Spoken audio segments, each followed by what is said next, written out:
शुएब शाहीन साहब, thank you so much for being on the programme. आज अंदलीब अब्बास पुरानी पीटीआई की साथी थी, कुछ दिन पहले तक वो मुझे कही थी कि मैं नहीं छोड़ूंगी, लेकिन बहरहाल she has made her decision. ये जो प्रेस कॉन्फ्रेंस थी, इससे अब ये लग रहा है कि और भी कमज़ोर होने जा रही है PTI. What do you think? देखिए, पीटीआई कमज़ोर कभी नहीं हुआ करती। विद ड्यू रिस्पेक्ट शाहीन साहब, बहुत रिस्पेक्ट है आपकी, मगर ये पीएमएलएन वाले भी मेरे भाई बैठे हैं, इधर से भी कभी ऐसी बात हुई थी तो मैंने ऐसे ही उसके ऊपर सख्त एहतजाज किया था। हम कंट्रोवर्शियल सेंसिटिव हिस्ट्री में क्यों जाना चाहते हैं? Do you think Mujibur Rahman is a successful story? मैं आगे आ जाता हूँ, चले छोड़ दें उसको। पीपल्स पार्टी को क्रश करने के लिए उस वक्त की तमाम लीडरशिप, मुस्तफ़ा खर, हफीज पीरजादा, मौलाना कौसर न्याजी, हनीफ रामे, Mustafa Jatoi, you name it, जो उनका बड़ा लीडर था, कोई नहीं था। जब बेनज़ीर भुट्टो वापस आती हैं तो सारी यूथ, सारी अवाम उसके साथ खड़ी थी। आपने आईजीआई बनाई, आपने जुनेजो ग्रुप बनाया, आपने नवाज शरीफ बनाया, क्या अंजाम हुआ? हाँ, ये अलग बात है कि जरदारी साहब ने अपनी हरकतों से पीपल्स पार्टी को कमजोर कर दिया, मगर अवाम उसके साथ खड़ी थी। जोर जबरदस्ती के जरिए कभी भी आप अवाम में नफरत तो पैदा कर सकते हैं। मुझे बड़ी खुशी हुई, खुर्शीद शाह एक बड़ा सीजन पॉलिटिशियन है, रिस्पेक्टिव हमारा उनसे इख्तलाफ रहता है, उसने बड़ी जबरदस्त बात की।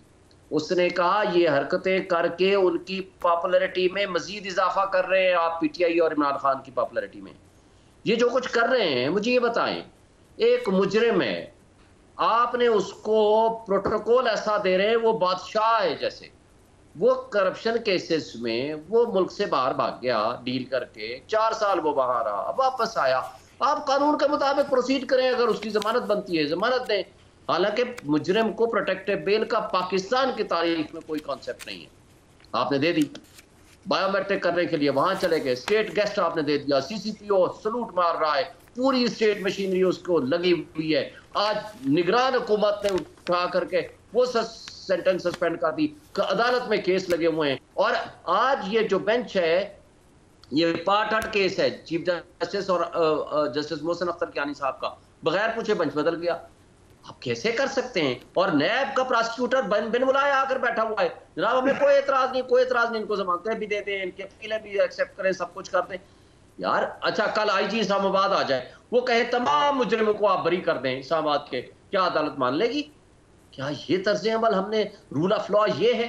क्या हमारे मुल्क में आईन और कानून का मजाक इस तरह हम उड़ा रहे हैं सिर्फ एक मुजरिम को बचाने के लिए, माफिया को बचाने के लिए? वो सारे के सारे हाथ उसमें दूसरी तरफ का आर्गुमेंट भी सुन लेना। वो कहते हैं पहले दफानी सिस्टम एक्सपोज हुआ, यही सिस्टम एक्सपोज करके ही पीटीआई ने उनको कर्टेल किया था, अब उसी सिस्टम से अब खुद कर्टेल हो गई, सिस्टम तो वही है। देखें फ्रिया, बड़ी इंपॉर्टेंट बात की आपने। मुझे बता दें कितने उस्मान डार, सदाकत अब्बासी, शेख रशीद और पता नहीं ना, यू नेम इट, कितने उठा करके आपने उनको अगवा किया और उसके बाद आकर के प्रेस कॉन्फ्रेंसेस कराई। कितने इनके लोग थे जिनको 20-20 दफा, 25-25 दफा जमानतें हुई हो और उनको फिर भी ना छोड़ा गया हो। कितने इनके लोगों के साथ जलसे हुए हों इनके और उनको रोक दिया गया हो। पूरे पाकिस्तान के 100 से ज्यादा मकामात पे हमने जलसों की इजाजत मांगी, सिर्फ एक जगह पे इजाजत मिली, वो कल आपने देख लिया, काना में पुलिस उठा के ले गई। और जवाब क्या दिया? ढिटाई देखे मोहसिन नकवी की, वो ये कहता है कि नहीं नहीं, क्रिमिनल रिकॉर्ड रखने वालों को हम अलाउ नहीं करेंगे। भाई जो क्रिमिनल है, जो डिक्लेयर्ड इश्तिहारी मुजरिम है, उसको तो आप प्रोटोकॉल ऐसे दे रहे हो जैसे आपका पता नहीं कौन सा बादशाह आ गया है, कश्मीर फतह कराया या फिलिस्तीन आजाद करा कर आ गया है। और उसके मुकाबले में क्या पीटीआई बैन हो चुकी है कि आप उनको जलसा करने की इजाजत नहीं दे? ठीक है, दैट्स अ क्वेश्चन। शुएब साहब, क्या लग रहा है आपको, are we slowly moving towards election? देखें, अभी तो इलेक्शन की डेट नहीं आई। ये इलेक्शन को वक्त से पहले आप मुतनाज़ा कर देंगे जब आप जबर और जुल्म की फिजा पैदा करके। मुझे बताएं, क्या आज आपकी रियासत मुतहम्मिल हो सकती है मजीद सियासी अदम इस्तेकाम पैदा करने की? क्या मजीद अदम बर्दाश्त पैदा करने की? क्या मजीद माशी तबाही पैदा करने की? मुझे बताएं, ये निज़ाम अगर चलता है, इन हालात में इलेक्शन होते हैं, इन हालात में इलेक्शन की जो है वो शफाफियत पे कौन यकीन करेगा?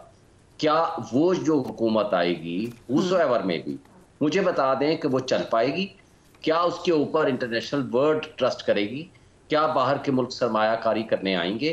क्या हमारे ओवरसीज उसके ऊपर ट्रस्ट करेंगे? 16 महीने की कारकर्दगी आपने देख नहीं ली, इर्रिस्पेक्टिव इनकी बदतरीन कारकर्दगी थी 16 महीने की। लेकिन मुझे बताएं, सियासी अदम इस्तेहकाम खत्म करने का एक ही तरीका और जरिया है कि अवाम को फैसला करने दें, मकबूलियत को कबूलियत की शर्त ना बनाएं। ये इनके लिए भी नुकसानदेह है। ओके, एक क्वेश्चन जो अली साहब ने उठाया था, मैं वो चाहती हूँ उसको रिपीट करूं। आपने जिक्र किया उस्मान डार साहब का, दीगर लोगों का। सर, ये जो खवातीन बैठी हुई थी, आपने देखा है कुछ पहले भी मुनज़्ज़ा साहिबा भी उसमें वो पहले जा चुकी हैं, फिरदौस आशिकवान वो भी बड़ी इंटेग्रल पार्ट रही हैं पीटीआई का, इंदलीब अब्बास साहिबा, दीगर खवातीन, ये तो कहीं गायब नहीं थी या मिसिंग नहीं थी, अपने घरों में थी। They have come out and decided to leave the party. अगर ये अपनी इंडिपेंडेंट मर्जी से गई हैं तो इनको पूरा हक हासिल है, जाएं। लेकिन मुझे शीरी मजारी की मिसाल भी तो सामने लाएं, आप मलिका बुखारी की मिसाल भी तो सामने लाएं, आज आप सनम जावेद और उनकी भी खवातीन की मिसाल सामने रखें कि जिनको 6 महीने हो गए हैं। सुप्रीम कोर्ट की जजमेंट है कि ये खवातीन की काबिल जमानत केसेस होते हैं।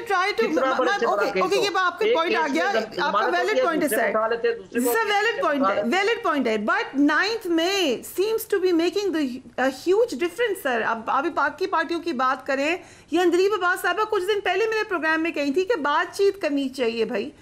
अगर आपकी पार्टी रिजिडिटी दिखा रही है, बातचीत नहीं कर रही है, 9th May वाली पॉलिटिक्स कर रही है, तो लोग नहीं रहना चाहेंगे। फिर पहली बात तो ये है कि 9th May को आप भूल जाएं।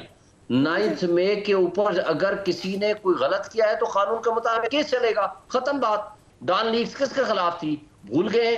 सुप्रीम कोर्ट के ऊपर हमला किसने किया था? भूल गए। हम नहीं माजी में कुरेदना चाहते। मुझे ये बताएं, क्या पीटीआई के ऊपर कॉन्स्टिट्यूशन के मुताबिक या सुप्रीम कोर्ट ने पाबंदी लगा दी है? नहीं लगाई।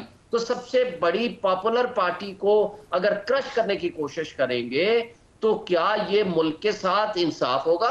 क्या रियासत के साथ इंसाफ होगा? एक पॉलिटिकल पार्टी है ना, पॉलिटिकल पार्टी को उसका अपना वर्किंग करने दे। क्यों 100 से ज्यादा? कल देखें, ठीक है, आपने इनको जलसा करने दिया, हालांकि ये नहीं हो सकता था, आपने इस्तेमाल कर लिए।